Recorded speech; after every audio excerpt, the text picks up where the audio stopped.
салом дӯстони азиз ва бинандагони ҳамешагии телевизиони душанбе. Инак боз меҳмони хонадони шумо ҳастем бо барномаи беҳтаринҳо ва қадам мезанем рӯи кӯчаҳои зебои пойтахт дар ҳамсӯҳбатӣ бо яке аз ҷавонони хушсадо, хушсимо, духтаре ки дар нахустин қадамҳо тавонист муваффақиятро дар ҷодаи санъат ба даст оварад ҳамсӯҳбатӣ мекунем. ҳамсӯҳбати мо аз сани навбат Шаҳло Ҳафизова.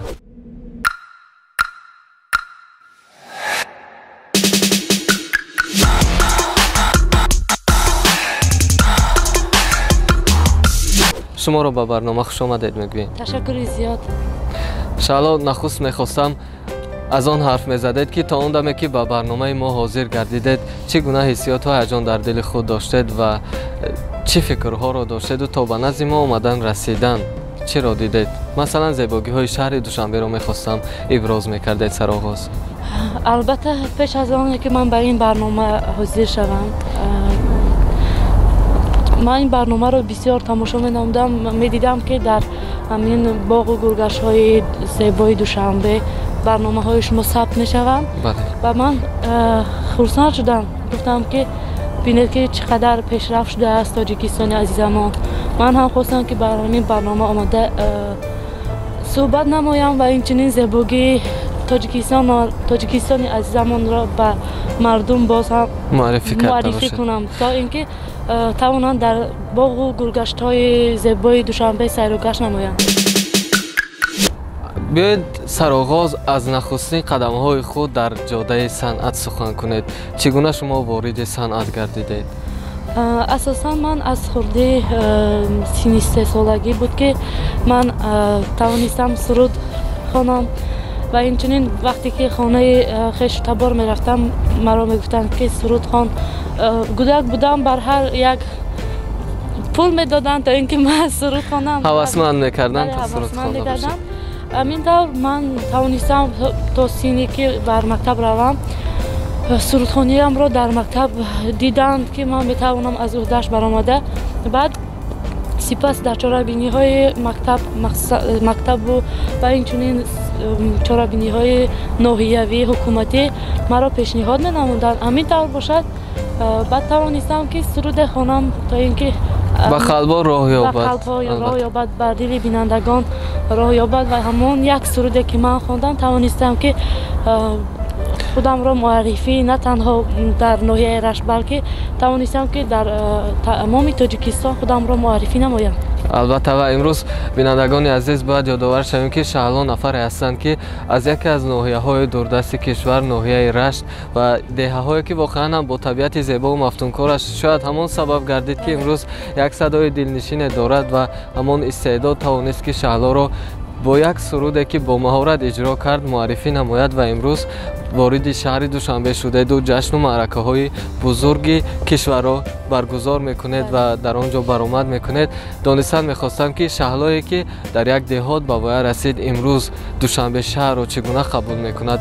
Оё мехоҳед ки ҳаррӯза дар шаҳр бошед ва ё ки дил мекашад ҷониби деҳот? Асосан ҳама тоҷик, ҳама тоҷикнишин, ҳама аз як ватан ҳастем ва ҳама Тоҷикистон барои мо на танҳо деҳот барои мо, балки Душанбе ҳам хонаи мо аст. Дар деҳот ҳам боз илҳом барои сурудхонӣ бештар мешавад, дар табиати тоза, ҳавои тоза ва инчунин Душанбе ҳам бениҳоят зебо шудааст, боғу гулгаштҳояш. Чун васфи Душанбе кардед, васфи зебоиҳо, гумон мекунам илҳоми шумо дубора авҷ гирифт ва шояд ин лаҳза мехоҳед ки тавассути як суруди ватан ё як мисраи анаминро иброз кунед, зебогиҳои шаҳрро, ватанро, Тоҷикистонро. Эй ватан, марзи ту бар дил дару девор шуда, дида сабзи ту қалб чӣ саршор шуда. Хизматат ман чӣ кунам аз ҷиҳати маънавият, хизматат ман чӣ кунам аз ҷиҳати маънавият. меҳри ту дар дили ман одату атвор шудааст. ای وطن مرزی تو بر دل در و دیوار شده است. ای وطن مرزی تو بر دل در و دیوار شده است. шаъло донистан мехостем ки оё дар оила ягон нафар санъаткор буд ки шумо ин ҷодаро пеш гирифтед? албатта санъаткор падарам аст ки асбобҳои мусиқиро менавозад ва инчунин аз ӯҳдаи навохтани рубоб, дутор ва дигар асбобҳо мебарояд.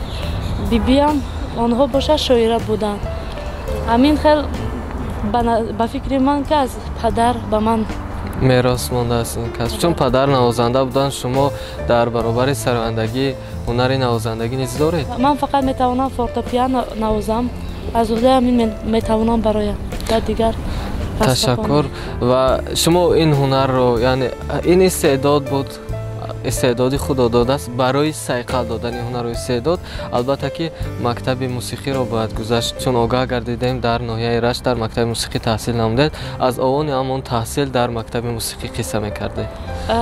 албатта ман аз синфи панҷум ба мактаби бачагонаи санъат ба номи Шодравон Зафар Нозим рафта номнавис шудам ва ҳунари худро сайқал додам. тавонистам нозукиҳои шашмақомро аз худ намоям, тавонистам навохтанро боз сайқал диҳам дар худам ва инчунин тавонистам ки рассомӣ, азияти рассомиам камтар ба худ як навгониҳоеро ба худ гирам. оё дар оянда низ мехоҳед ҳамин роҳро, роҳи санъатро пеш гиред ё ин ки майлу нияти шумо боз дар дигар касбу соҳаҳо ҳаст? ба як мард чил ҳунар кам аст мегӯянд, лекин ба як зан низ чил ҳунар кам аст. ман мехоҳам ки ҳунарамро идома диҳам, сароянда буданамро боз ҳам пешкаши на танҳо Тоҷикистон, балки пешкаши хориҷиҳо намоям ва инчунин мехоҳам ки аз дигар кору фаъолияти зиндагӣ ҳам низ бохабар шавам. мехоҳам ки дигар соҳарам ба худ намоям ва мехоҳам ки чизе ки ҳаст, аз чизе ки агар қувватам расад ҳамон корро иҷро намоям. яъне то тавоне ки доред, ҳама касбу ҳунарҳое ки писанди шумо аст ва метавонед аз уҳдааш бароед, ба онҳо сару кор мегиред. чун гуфтед мактаби мусиқии бачагонаи ба номи Зафар Нозимро дар ноҳияи Рашт хатм кардед, чун мактаб ба номи ин устоди санъати бузург Шодравон Зафар Нозим гузошта шудааст. ҳамчун тарбиятгирифтаи мактаби мусиқии ин нафари бузург, ин булбули санъати тоҷик, имрӯз метавонед аз эҷодиёти Шодравон як порча суруде баҳри бинандаҳои азизи мо сароида бошед, то ёди Зафар Нозимро дубора дар хотироти бинандагони азизи телевизиони Душанбе зинда карда бошед? албатта, чаро не. марҳамат.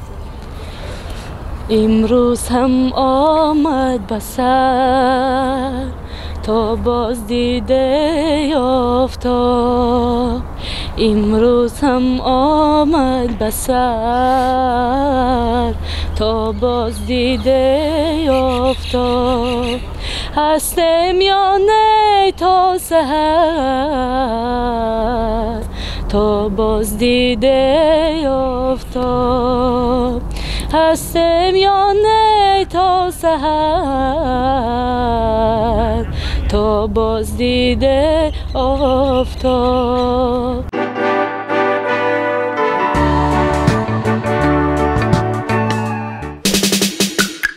шаъло, чун аввалин боре ки наздикон, хешону пайвандон аз маҳорати сарояндагии шумо огаҳӣ пайдо карданд ва аз шумо талаб намуданд ки суруд сароида бошед, ҳамун аввалин суруде ки сароидед кадом буд? рости гап, аввалин маротиба ман хурдсол будам. вақте ки суруд мехондам ба онҳо писанд меомад. ҷолиб буд ки то ман суруд хонам, аку чихел гӯдак як агар гап занад онҳо ба писанд мебиёяд. ба ҳамин хотир аввалин суруде ки ман хондам суруди ҳиндуӣ буд. агар шавад ҳамеша хонам. марҳамат. муҳаббат दिल का सुकून है इतबार, मोहब्बत दिल की तरफ है ये इंतजार, मोहब्बत दिल का सुकून है इतबार, मोहब्बत दिल की तरफ है ये इंतजार, देखा है आज हमने सनम आप आंखों में प्यार, मोहब्बत दिल का सुकून है इतबार, मोहब्बत दिल की तरफ है ये इंतजार. با ما معین کردید حتی در خردسالی هم شما وصف محبت کرده بودید، سرود محبت سراییدید. میخواستم این لحظه میگفتید که محبت را، عشق و محبت را شما چگونه درک میکنید؟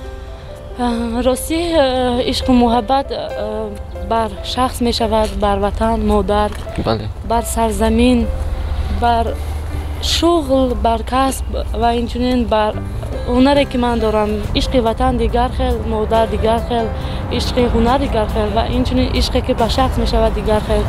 به همین سبب من عشق و محبت را بیشتر در پدر و مادر و وطن و هنر خود می دانم. یعنی امروز محبت زیاد داره نسبت به وطن، نسبت به پدر و مادر. تشکر زیاد. شالا چون میبینم الکی یعنی شامگاهان شده است، صحبت ما خیلی گرم و صمیمی است. نمیخوام که صحبت خود را در اینجا خاتمه بخشیده باشیم. اگر راضی باشید میرویم به یکی از قهوه‌خانه های زیبای پایتخت و صحبت خود را ادامه میدهیم. باشد البته.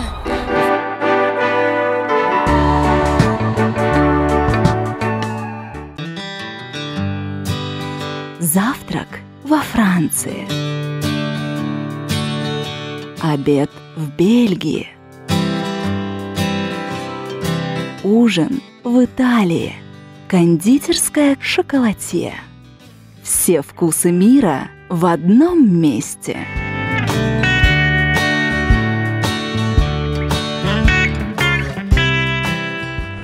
بار دیگر شامتان رو بخیر و شادی میگویم دوستان عزیز. ادامه برنامه بهترین ها است و یادآور میشویم که همصحبت ما هستند سراینده جوان و خوش آواز شعلا حافظ و شعلا بانو. چون آمدیم و نشستیم میخواهم که این لحظه از آوانی که با همه ما آگاه است که اشتراکچی آزمون آواز طلایی بودید، میخواستم از این لحظه قصه میکردید که چگونه در این آزمون شرکت ورزیدید و کدام سرودها را پیشنهاد کردید. البته من در آواز طلایی اشتراک نمودم و رایخت به شهر دوشنبه گرفته بودم. من آن لحظه سرود نگینه امانقلا و سرود وطنش را سراییدم. اگر اجازت باشد کمی اش را سراییدم. با از او طول و پهنا دنیاست بیکرانه، پر نور و گرم و زیبا، ملک است به شماره، پر نور و گرم و زیبا، ملک است به شماره. اما بر زیر گردون یک تاست تاجیکستان، ما بین جمله افزون تنهاست تاجیکستان. تشکر زیاد. غیر از اشتراک در آزمون آواز طلایی باز در کدام محفل و چاره‌بینی و آزمون ها اشتراک کردید؟ راستی من در بسیار آزمون ها اشتراک نمودم. وقتی 8 مارس روز مادران آزمون ها اعلام میشد اشتراک نمودم و اینچنین در آزمون تاجیکستان وطن عزیز سزاوار جای دوم گردیدم. در آزمون تاجیکستان وطن عزیز من در ژانر سرودهای خلقی و یا که استرادی اشتراک کردم. من در ژانر سرودهای امین سنتی موسیقی تاجیک اشتراک نمودم و سزاوار جای دوم گردیدم. چون غالبیت به دست آوردید همان لحظه را ابراز میکردید که حسیات و هیجان چگونه بود؟ وقتی که به صحنه میبرایم من صحنه را مثل خانه خود میدانم. میخواهم که تمام کوشش و تمام غیرت و اما چیز هستی خودم را امان روی صحنه صرف نمایم تا اینکه به دل مخلصان خود نیز جای شوم. همینش بود که من به هیجان گرفته شدم و توانستم که سرود خود را پیشکش مخلصان و هواداران خود نمایم. چون شما جای دوم را اشغال کردید، اما مشکلی شما و خطاگی شما در چه بود که جای یکم نه و جای دوم را گرفتید؟ اعضای حکما چگونه بها دادند به سرود شما؟ اینش را من نمیدانم. شاید که در دل اعضای حکمان ممکن من کمتر بطریت داشتم، ممکن از من هم با بلندتر بود. این آزمون است، این استعداد را میسنجند. این برای این آدم باید خفه نشود، چون که من баръакс хурсанд шудам ки ҳунари манро баҳо доданд ва албатта ин ҳам муваффақият аст, яъне дар ин озмуни Тоҷикистон ватани азиз, чун озмуни ҷумҳуриявӣ аст, на ҳар кас метавонад то ба яъне ҷои дуюмро гирифта бошад. суруде ки дар ин озмун пешниҳод кардед, охирон суруде ки шуморо тавонист ҷоизадор карда бошад, кадом суруд буд ва бо кӯмаки ки ин сурудро омода кардеду пешниҳоди якамо кардед? ростӣ суруде ки ман дар амин бахшҳои озмун хондам, суруди Шодравон Зафар Нозим буд ва бо ҳамроҳии устодон тайёр намудем ва машқ кардем, тамрин кардем. ҳар суруд, ҳар як эҷодиёте ки аз шахсият ба вуҷуд оварда мешавад, барои шахс азиз аст, чун бо заҳмату талоши бепоён эҷод мегардад. барои шумо аз ҳама чанд суруд то ба имрӯз яъне омода сохтаед ва аз ҳама суруд барои писанди дили шумо кадом суруд аст аз миёни сурудҳои худ? ман то ин ҷониб зиёда аз 20 то суруд тайёр намудам ва ҳама сурудам барои ман маҳбул аст, чун дар ҳар як кадоми сурудам ман меҳнат талоши худро меварзам то ин ки сурудам ба мухлисон писанд ояд. ман самимӣ бошад, аз таҳти дил бошад. рости гапамаш ба ман маҳбул. имрӯз ан ҳамон суруде ки аз ҳама писандидатар аст, метавонед ҳамонро сароида бошед баҳри мо қисме аз он сурудро? албатта суруди зулфома шона кардӣ, агар шавад хона. زلفام شانه کردی در دلم خانه کردی زلفام شانه کردی در دلم خانه کردی صدها بهانه کردی عشقم بگانه کردی صدها بهانه کردی عشقم بگانه کردی عشقم بگانه کردی. аз имрӯза сарояндагоне ки рӯи саҳнаи тоҷик ҳунарнамоӣ мекунанд, сарояндаҳои эстрадаи тоҷик, бештар кадомашон ба шумо писанд аст ва идеали худ мешуморед онро? ростӣ ҳама сарояндаҳо барои ман маъқул, чунки ман худам ҳунарманд ҳастам. ҳама онҳо ҳунар доранд, ҳаман онҳо ба хотири ҳунарашон рӯи саҳна мебароянд, аммо бештар ба ман писанд омадагӣ ин Нигина Амонқулова мебошад ки сурудҳояшро дар овони хурдсолии ман мехондам. ин лаҳза аз Нигина Амонқулова метавонед ки як суруде ки барои шумо аз ҳама писандидатар аст, ҳамчун як мухлиси Нигина Амонқулова сароида бошед. نفس بخشی هوایم شب عزیز و آشنایم شب در این خاموشی رویا بیا و هم صدایم شب در این بنبست خاموشی تنم خواهد هم آغوشی دلم خواهد رسیدن را به دنیای فراموشی در این بنبست خاموشی تنم خواهد هم آغوشی دلم خواهد رسیدن را به دنیای فراموشی نفس بخشی هوایم شب عزیز و آشنایم شب در این خاموشی رویا بیا و هم صدایم شب. تشکر زیاد.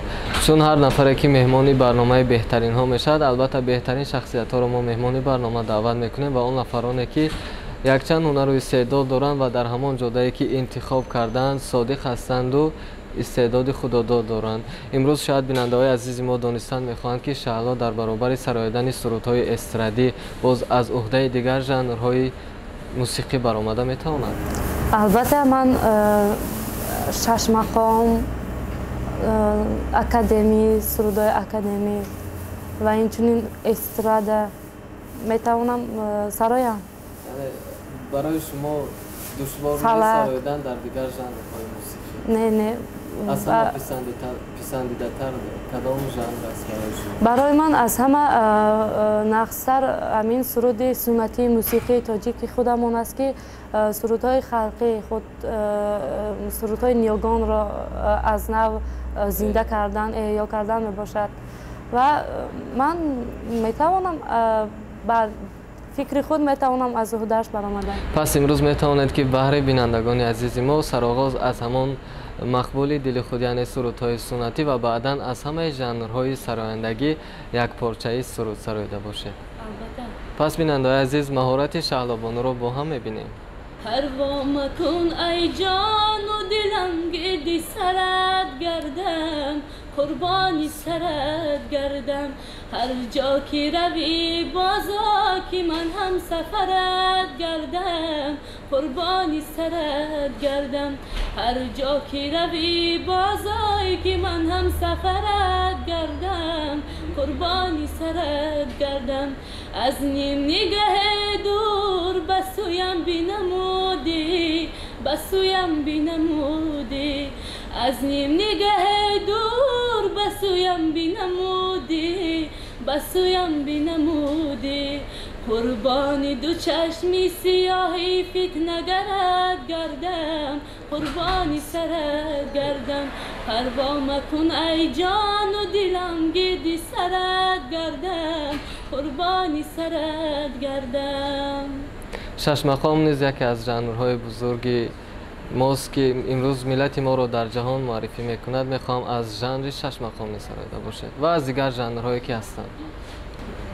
گفتم همه پا بندی تو شد، گفت شما چی؟ گفتم همه پا بندی تو شد، گفت شما چی؟ گفتم زی غمت سوخت دلم، گفت به ما چی؟ گفتم زی غمت سوخت دلم، گفت به ما چی؟ گفتم چی شود حاصلی من، گفت چه دانم. گفتم چی شود حاصلی من، گفت چه دانم. گفتم بسرم دست بینه، گفت کی پاچی؟ گفتم بسرم دست بینه، گفت کی پاچی؟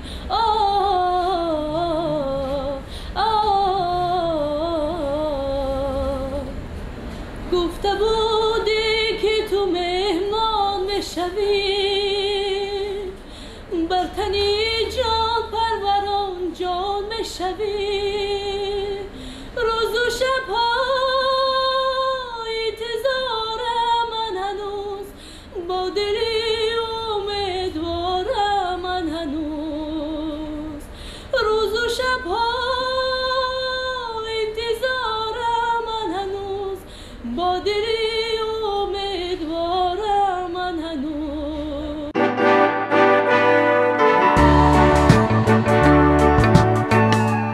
آیا تا به امروز همچون یک گل دختر جوان از عشق و محبت باره خیانت دیده؟ راستی من عاشق نشدم، خیانت از عاشق از دوست داشتن ندیدم. و خیانت از انسان‌های اطرافم دیدم. بله دلم رنجیده است، اما باز چونانه که میگوید خداوند بخشنده است، من هم بخشیدم آنها را.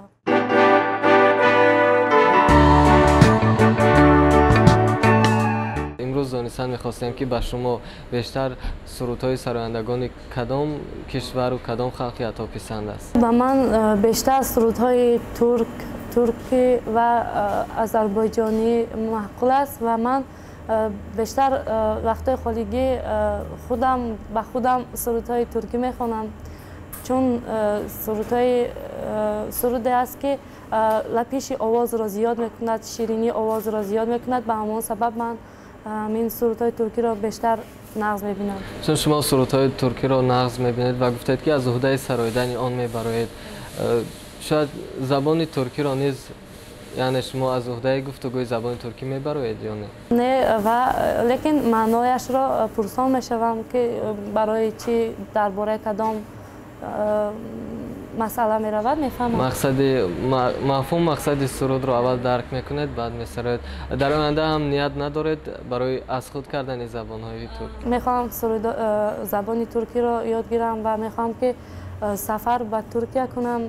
میخوام بر امان سراینده‌های ترکیه نیز شناس شوم از نزدیک.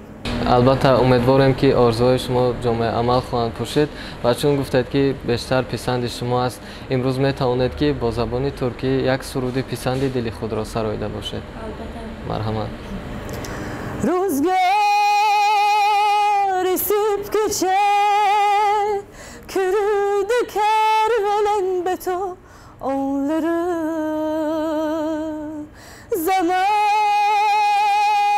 akıp gider, açılmadan saldırı onları.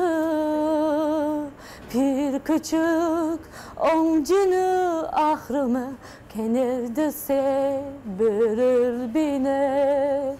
Çoktan kesi feryadını figarları. Bir küçük omcunu ahrımı kenarda severir bine. Çoktan kesi feryadını figarları. Pur deri rüzgar yine bur sana dur dine. Bıraktın heli senin de farklar verdise.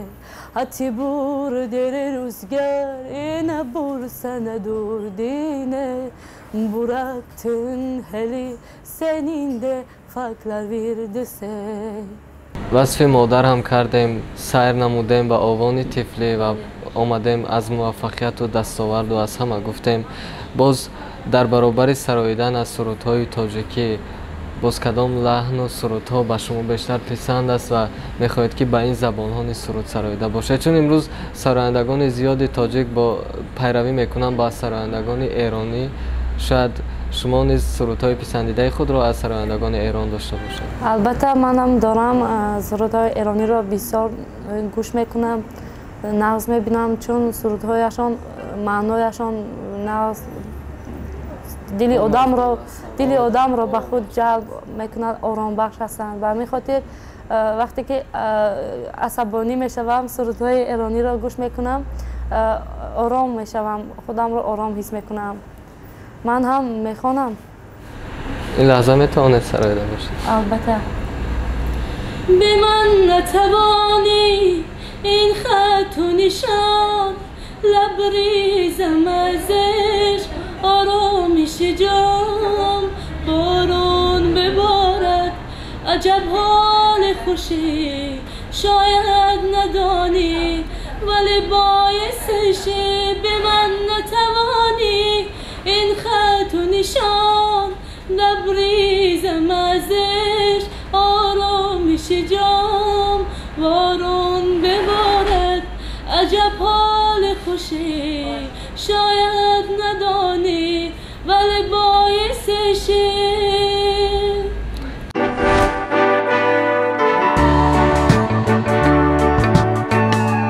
بیشتر پدرم میگوید که سرودهای نو تیار کن، چون همین خیلی اگر پیشروی پسر میآید به مخلصا. به همین خاطر من سخن پدرم را رد نکرده تیار نموده ایستادم سرودهای خود را. البته هر سراینده در آلبوم سرودهای خود سراول سرود وصف میهن و وطن و بعدا سرود مادر و پدر را جای میدهد. آیا در آلبوم شما سرود مادر هست تا کنون؟ البته سرود مادر هست. سرود مادر است با همان لهجه خودمان غرمی سراییدم. دو سرود شعر از استاد نیهانی است، آهنگ باشد از یک استادم. چون امروز مادر مهربان زیر آینه نیلگون و کلی مادرانی که ما را تماشا دارند نشستند و شاید انتظاری میکشد که دختر هنرمندش، دختر سراینده‌اش امروز در این برنامه نیز توانسته باشد وصف مادر خود را کرده باشد. چون البته زحمت‌های بی‌پایان مادر و پدر است که هر نفر بر این جاده ها، بر این مکان ها میرسیم. پس امروز میتوانید که وصف مادر مهربان کنید. ای اچای جون من که پزمانی تویم، من روی تو را بینم غزل خوانی تویم. ای اچای جون من که پزمانی تویم، من روی غزل خوانی تویم گر شعر و غزل خانم نرنجید چه گر شعر و غزل خانم نرنجید چه من دخترکی شوخی خیرامانی تویم ای اچای جون من کی پزمانی تویم. شهلا بانو امروز در برابر هنرمندی سرایندگی باز با کدام کار و مشغولیت ها بند هستید؟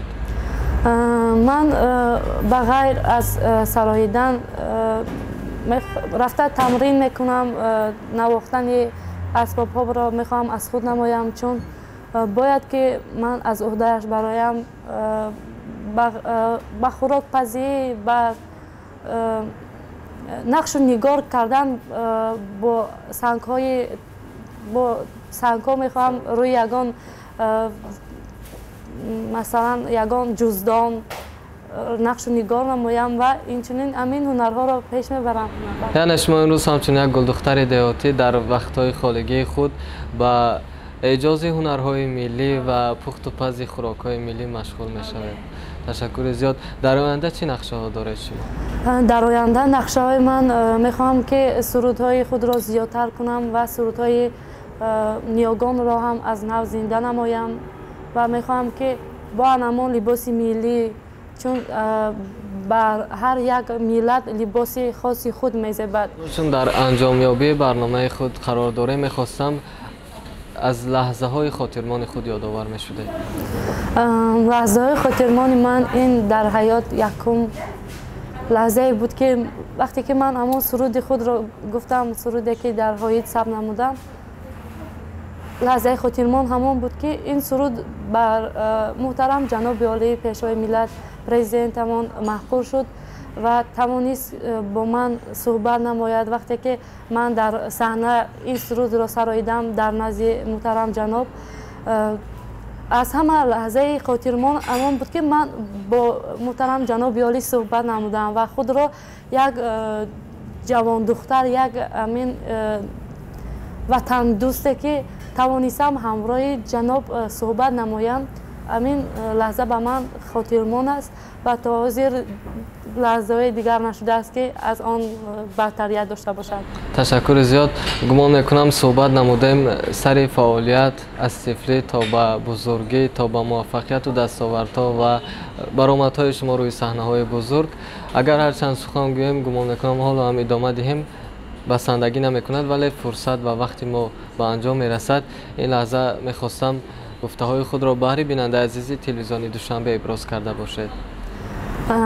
من با تلویزیون دوشنبه و اینچنین با مخلصان، بر تمام مردمی که هنر دارند میخوام که هنرشان را سایقل دهند و من مینداری خود را بر تلویزیون دوشنبه میرسانم، چون برنامه ها را پیشکش ما هنرمندان میسازند.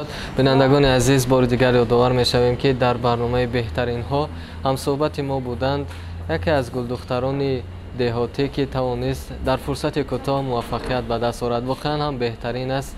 شهلا حافظ و